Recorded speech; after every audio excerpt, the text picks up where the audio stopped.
बिहार की राजनीति में राज्यसभा चुनाव का शोर अभी थमा भी नहीं था कि अब विधान परिषद यानी कि एमएलसी की खाली हो रही सीटों ने सियासत शुरू हो गई है। राज्य में कुल 11 सीटों पर होने वाले इस चुनाव को लेकर पटना से दिल्ली तक जोड़ तोड़ का खेल शुरू हो चुका है। जून 2026 में 9 सदस्यों का कार्यकाल समाप्त हो रहा है, जबकि 2 सीटें इस्तीफे के कारण खाली हुई हैं। एनडीए के भीतर एमएलसी के लिए चिराग पासवान की एलजेपी-आर और हिंदुस्तानी अवाम मोर्चा की इस पर खास निगाहें लगी हैं। महागठबंधन को लेकर भी सवाल उठ रहे हैं कि क्या एआईएमआईएम राज्यसभा में दी गई कुर्बानी का हिसाब अब आरजेडी से एक एमएलसी पद के रूप में ले पाती है या फिर नहीं। अगर केवल जून 2026 में खाली होने वाली सीटों की बात करें तो एनडीए थोड़ा रिलैक्स है। जून 2026 में एमएलसी की 9 सीटें खाली होगी। इनमें आरजेडी से मोहम्मद फारूक, सुनील कुमार सिंह, जेडीयू से गुलाम गौस, भीष्म साहनी, कुमुद वर्मा, बीजेपी से संजय मयूख और कांग्रेस से समीर कुमार सिंह का कार्यकाल पूरा हो जाएगा।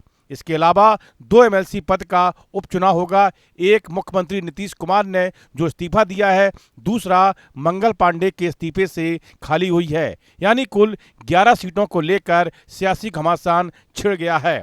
विधायकों की संख्या की अनुसार एनडीए के हिस्से में 10 सीटें आने की संभावना है। एक सीट महागठबंधन को मिल सकती है। इस 10 में से एक सीट पंचायती राज मंत्री दीपक प्रकाश के लिए तय मानी जा रही है।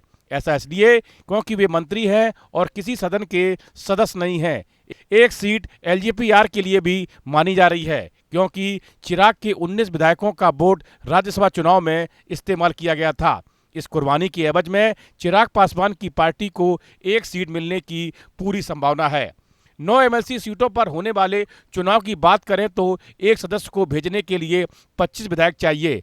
अब विपक्ष के पास कुल 41 विधायक हैं। एक एमएलसी को चुनने के बाद विपक्ष के पास 16 विधायक बच जाएंगे। किसी दूसरी सीट को हासिल करने के लिए विपक्ष को 9 एमएलसी सीटों पर होने वाले चुनाव की बात करें तो एक सदस्य को भेजने के लिए 25 विधायक चाहिए। अब विपक्ष के पास कुल 41 विधायक हैं। एक एमएलसी को चुनने के बाद विपक्ष के पास 16 विधायक बच जाएंगे। किसी दूसरी सीट को हासिल करने के लिए विपक्ष को 9 विधायक कम पड़ रहे हैं। अब आरजेडी के पास 25 विधायकों की संख्या है तो एक एमएलसी भेज सकता है। अब आरजेडी पर निर्भर करता है कि वह खुद अपने किसी नेता को भेजे या फिर एआईएमआईएम के किसी एक नेता को चुने।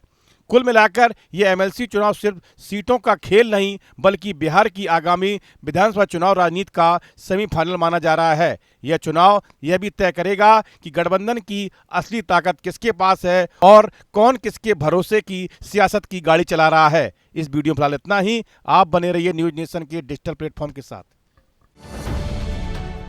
अब से डीडी फ्री डिश की चैनल नंबर 57 पर देखिए न्यूज नेशन।